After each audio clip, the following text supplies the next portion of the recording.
Viewers আসসালামু আলাইকুম, welcome back to my channel cookings with Raihan's mom.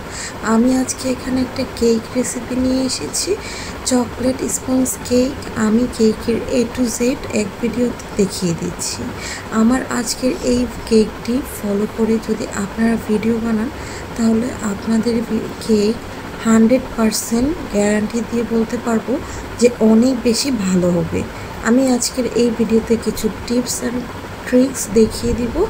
So ধৈর্য ধরে আমার সম্পূর্ণ ভিডিওটি দেখতে হবে, তাহলে আপনারাও বানাতে পারবেন সুন্দর কেক আর ফেইলড হবেন না। প্রথমেই আমি একটা চালনির সাহায্যে শুকনো উপকরণগুলো চেলে নিচ্ছি। আমি এখানে দিয়ে দিচ্ছি 1 কাপ ময়দা, আরও দিয়ে দিচ্ছি কর্নফ্লাওয়ার। প্রফেশনালভাবে যদি কেক তৈরি করতে চান তাহলে অবশ্যই কর্নফ্লাওয়ার অ্যাড করতে হবে। আমি এখানে 2 টেবিল চামচ কর্নফ্লাওয়ার অ্যাড করেছি, আর দিয়ে দিচ্ছি 2 টেবিল চামচ কোকো পাউডার। আমি এখানে আরও দিয়ে দিচ্ছি 1 টেবিল চামচ বেকিং পাউডার। বেকিং সোডা দেওয়ার কোনো প্রয়োজন নেই, যে কোনো একটা দিলেই হবে। আমি এখানে বেকিং পাউডার দিয়েছি, আর একটা স্প্যাচুলার সাহায্যে আমি এভাবে সবগুলো শুকনো উপকরণ চেলে নিচ্ছি। আর যে লাম্পসগুলো আছে সেই লাম্পসগুলো আমি এভাবে চেপে চেপে ভেঙে দিচ্ছি। এই চালাটা অনেক বেশি ইম্পর্টেন্ট। শুকনো উপকরণগুলো যদি এভাবে চেলে নেওয়া হয় কেক অনেক বেশি ভালো হয়।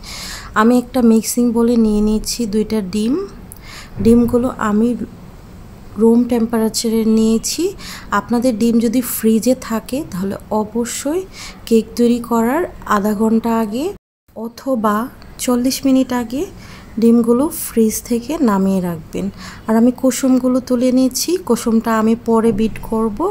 কুসুম আর ডিম যদি একসাথে বিট করা হয় তাতে করে ডিম ভালো আসে না। এখন আমি একটা ইলেকট্রিক বিটার দিয়ে ভালোভাবে বিট করে দিচ্ছি। বিটারটা আমি মিডিয়াম হিটে নিয়েছি, এত বেশিও না এত কমও না। আর আমি এখানে প্রথমেই চিনিটা দিব না।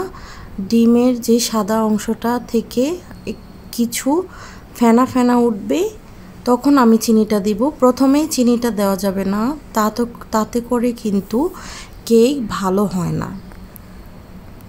আমি এখানে চিনিটা সম্পূর্ণ দিব না, আমি এখানে হাফ কাপ চিনি দিচ্ছি।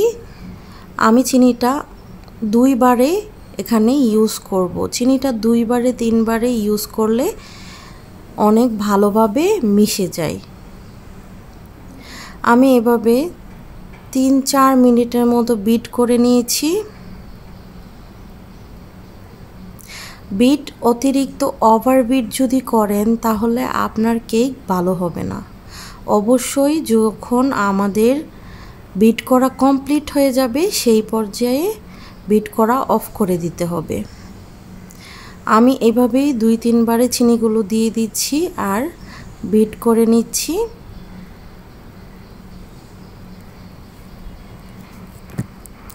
এখন আমি আপনাদের সুবিধার্থে কিছু টিপস দেখিয়ে দিচ্ছি।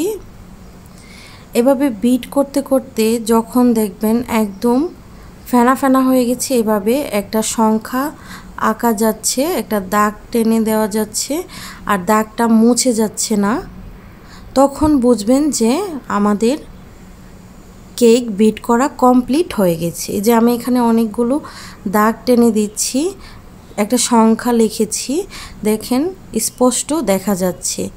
এমন যদি হয় তাহলে ভাববেন যে আমাদের বিট করা একদম কমপ্লিট হয়ে গেছে, বিট করা বন্ধ করে দিতে হবে। আর এখন আমি ডিমের কুসুম, তার সাথে দিয়ে দিব ভ্যানিলা এসেন্স 1 চা চামচ। ভ্যানিলা এসেন্সটা আমি এখানে ডিমের গন্ধটা দূর হওয়ার জন্য অ্যাড করছি। আর দিয়ে দিব 2 টেবিল চামচ রান্নার রেগুলার তেল। এখন আমি কুসুম, এসেন্স আর রান্নার রেগুলার তেলটা সামান্য একটু বিট করব, একদম লো হিটে রেখে। বিটারটা একদম লো হিটে রেখে জাস্ট একটু মিশিয়ে দিব। কুসুমটা বেশি বিট করা যাবে না, তাতে করে কেক কিন্তু ভালো হয় না। আমার বিট করা কমপ্লিট হয়ে গেছে। এখন আমি যে শুকনো উপকরণগুলো চেলে রেখেছিলাম সেই উপকরণগুলো আমি অফ স্ক্রিনে আরও 2বার চেলে নিয়েছি। যতবার চেলে নেওয়া হয় তত বেশি পারফেক্ট কেক হয়। আর আমি এখানে অল্প অল্প করে এই শুকনো উপকরণগুলো আমার এই ডিমের ডোতে মিশিয়ে দিচ্ছি। আমি এই কাজটা দেখতেই পাচ্ছেন খুব আলতো হাতে করছি। আমার বিটারের পিনটা দিয়ে আমি এই কাজটা করছি। আপনারা চাইলে এগ উইক্স অথবা স্প্যাচুলা দিয়েও করতে পারেন। আমি এখানে অল্প অল্প করে 3বারে আমি শুকনো উপকরণগুলো মিশাচ্ছি, একবারে দিচ্ছি না, 3বারে আমি মিশিয়ে নিয়েছি। দেখতেই পাচ্ছেন আমি এইভাবে যখন পিনটা উপরে তুললাম কেকটা সাথে সাথেই টুপটুপ করে নিচে পড়ে যাচ্ছে, এরকম একটা কনসিস্টেন্সি আসবে। আর দাগটা কিন্তু সাথে সাথে মিলিয়ে যাচ্ছে না, দাগটা দেখা যাচ্ছে। আমি এখানে যেই মোল্ডে কেকটা বেক করব সেই মোল্ডের সাইজের আকারে একটা লেখালেখির কাগজ নিয়ে নিয়েছি। আপনারা চাইলে বেকিং পেপারও নিতে পারেন। আর এখানে আমি সামান্য একটু তেল ব্রাশ করে নিচ্ছি। বেশি তেল ব্রাশ করা যাবে না, সামান্য একটু তেল ব্রাশ করেছি। আর সাইডে কিন্তু তেল ব্রাশ করা যাবে না। আমি এখন কেকের ডোটা মোল্ডে দিয়ে দিয়েছি আর একটা টুথপিক দিয়ে আমি এভাবে নাড়িয়ে দিচ্ছি যাতে ভেতরে কোনো এয়ার বাবল থাকলে সেটা ফেটে যায়। এখন আমি যেই মলটাতে কেক বানাবো সেই মলটা উপরে ধরে এভাবে একটু ঝাঁকিয়ে নিচ্ছি, তাতে করে ভিতরের এয়ার বাবলগুলো চলে যাবে। আমি এখানে চুলায় আগে থেকেই পাতিলা বসিয়ে গরম করে রেখেছিলাম। 5 মিনিট আগে এই কাজটা করতে হবে। 5 মিনিট একদম লো হিটে রেখে, মিডিয়াম থেকে লো হিটে রেখে অনেকক্ষণ জাল করে পাতিলাটা গরম করে নিয়েছিলাম।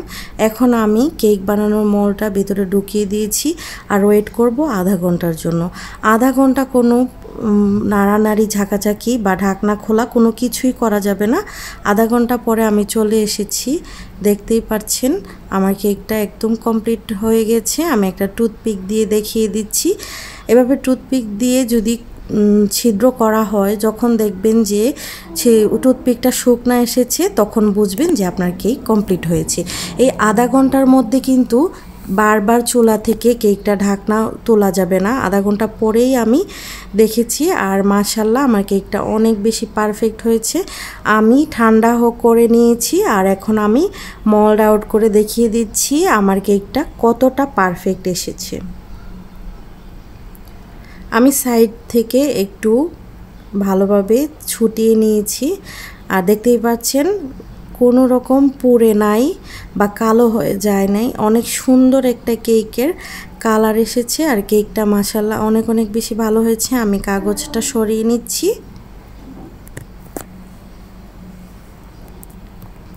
আমার ভিডিও যদি ভালো লাগে তাহলে অবশ্যই আমার চ্যানেলটি সাবস্ক্রাইব করে আমার ভিডিওগুলো লাইক করে আমার সাথেই থাকবেন আর বেল আইকনটি প্রেস করে দিবেন আমার ভিডিওর নতুন নোটিফিকেশন আপনার কাছে পৌঁছানোর জন্য। আমি মাঝ বরাবর কেকটা কেটে নিচ্ছি। এখন দেখতেই পাচ্ছেন মাশাআল্লাহ আমার কেকটা কতটাই সফট হয়েছে, একদম নরম তুলতুলে পারফেক্ট হয়েছে। আমি এখন মাঝখান থেকে কেটে নিয়েছি কেকটা। আমি এখানে একটা ফাস্টার কার্সের হুইপড ক্রিম নিয়ে নিয়েছি। এখন আমি এটার ভিতরে প্যাকেটটা কেটে আমি এই ফোমটা তৈরি করে নিব। ভিতরে 2টা প্যাকেট আছে, আমি 2টা প্যাকেটই এখানে ইউজ করছি। আপনারা চাইলে অন্য যে কোনো হুইপড ক্রিম দিয়েও এটি তৈরি করতে পারেন। আমি এখন এই পাউডারটা নিয়ে নিয়েছি আর ঠান্ডা দুধ আমি এখানে ইউজ করছি। অবশ্যই ঠান্ডা দুধ ইউজ করবেন, তাতে করে ক্রিমটা অনেক ভালো হয়। আমি এখানে ইলেকট্রিক বিটার দিয়ে ভালোভাবে বিট করে নিচ্ছি। দেখতেই পাচ্ছেন অনেক সুন্দর ফোমের মতো হয়ে গেছে। আমি যে বাটিটাতে বিট করছি সেই বাটিটা আমি 10 মিনিটের জন্য ডিপ ফ্রিজে রেখে দিয়েছিলাম। এটা করবেন আর ঠান্ডা দুধ দিয়ে এভাবে বিট করবেন, তাহলে দেখবেন আপনাদের ক্রিমটা অনেক বেশি পারফেক্ট হবে আর ক্রিমটা গলে যাবে না, অনেকক্ষণ কেকের মধ্যে সুন্দরভাবে সেট হয়ে থাকবে। আমার বিট করা একদম কমপ্লিট হয়ে গেছে। এখন আমি পাইপিং ব্যাগের ভিতর আমার এই ক্রিমটা ঢুকিয়ে নিয়েছি। এখন আমি কিন্তু এই পাইপিং ব্যাগ আর হচ্ছে নজেল দুইটাই নিজের হাতে তৈরি করেছি। আমার এই ভিডিও যদি দেখতে চান তাহলে অবশ্যই কমেন্ট করে আমাকে জানাবেন। আর একটা বাটির উপর আমি একটা প্লেট এভাবে উল্টো করে রেখে আমি এখানে কেকটা ডেকোরেশন করছি। কেকের মেশিন যাদের নেই তারা এভাবে করতে পারেন। প্লেটের উল্টো পাশে আমি একটু ক্রিম দিয়ে লাগিয়ে নিয়েছি আর কেকটা আমি বসিয়ে দিয়েছি। এখন আমি কেকটা এভাবে ডেকোরেশন করে নিব। আমি এখানে অ্যাড করে দিব সুগার সিরাপ। সুগার সিরাপ হচ্ছে চিনির সাথে পানি একটু মিশিয়ে নিয়েছি, এটাই সুগার সিরাপ। সুগার সিরাপ আহামরি কোনো ব্যাপার না, এটা আপনারাও বানাতে পারবেন। এখানে আমি অল্প অল্প সুগার সিরাপ চামচ দিয়ে নিয়ে অ্যাড করে নিচ্ছি, তাতে করে ক্রিমটা অনেক ভালো সেট হয়। আপনারা চাইলে এই কাজটা ব্রাশ দিয়েও করতে পারবেন। এখন আমি ক্রিমটা এখানে দিয়ে দিচ্ছি। একটা প্যাচুলার সাহায্যে আমি এইভাবে করে ক্রিমটা চারদিকে ছড়িয়ে দিচ্ছি। আপনারা চাইলে এই কাজটা স্টিলের স্কেল দিয়েও করতে পারেন।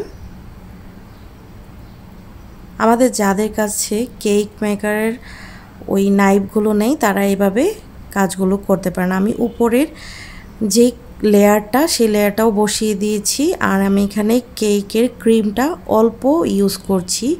কেকের ক্রিমটা অল্প দিয়ে আমি আজকের এই কেকটা ডেকোরেশন করব। অন্য একটা ভিডিওতে আমি দেখিয়ে দিব কেকের ক্রিমটা বেশি দিয়েই কিভাবে কেক ডেকোরেশন করতে হয়। আমি প্যাচুলার সাহায্যে ভালোভাবে চারদিকে ছড়িয়ে দিচ্ছি। দেখতেই পাচ্ছেন আমি কিভাবে এই কাজটা করছি। সাইডগুলো আমি এভাবে সেট করে নিচ্ছি। একটু দেখলেই এই কাজগুলা আপনারা করতে পারবেন।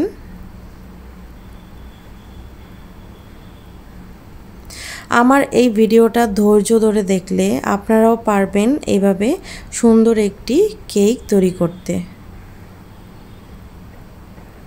আমি এখানে প্লেটটা ঘুরিয়ে ঘুরিয়ে চারদিকে এভাবে ক্রিমটা সেট করে দিচ্ছি। এই কাজটা নতুনদের জন্য একটু ঝামেলার হলেও বা না পারলেও 2-3 বার একটু প্র্যাকটিস করলেই দেখবেন যে এই কাজটা একদম সহজ হয়ে যাবে। উপরের ফিনিশিংটা অনেক বেশি ইম্পর্ট্যান্ট। আর এইটা উপরের ফিনিশিংটা কিভাবে দিব আমি সামনে দেখিয়ে দিচ্ছি।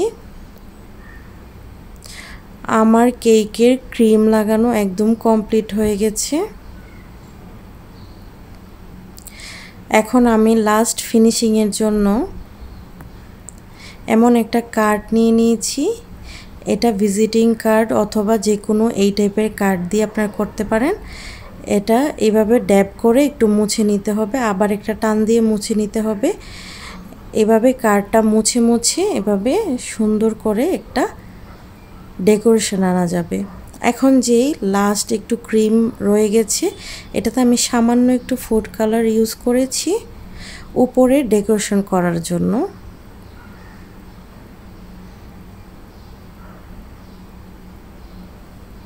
এখানে আমি অরেঞ্জ কালারের ফুড কালারটা ইউজ করেছি, আপনারা চাইলে অন্য যে কোনো কালারের ফুড কালার ইউজ করতে পারবেন।